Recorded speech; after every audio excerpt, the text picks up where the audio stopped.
La marche en avant d'un homme qui bouleverse le destin d'une des grandes puissances mondiales. Recep Erdogan, 62 ans, est en chemin vers le pouvoir absolu.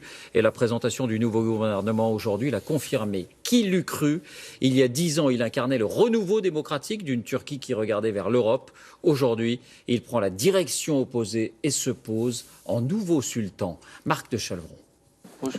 Dans son palais présidentiel flambant neuf, le président turc accueille son nouveau Premier ministre.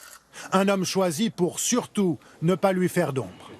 Recep Tayyip Erdogan, plus que jamais sultan des temps modernes. Elle paraît loin, l'époque de son arrivée en 2003. Alors jeune Premier ministre, Erdogan est perçu comme un espoir par les leaders du monde entier. Il était alors islamiste modéré, démocrate et pro-européen convaincu.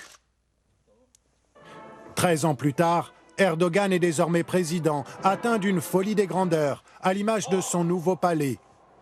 Grand, 4 fois, comme le château de Versailles.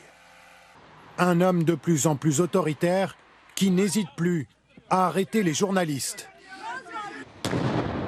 à mener une guerre sans merci dans les régions kurdes de Turquie, à supprimer l'immunité des députés de l'opposition, un président qui s'attaque à la laïcité dans la constitution turque.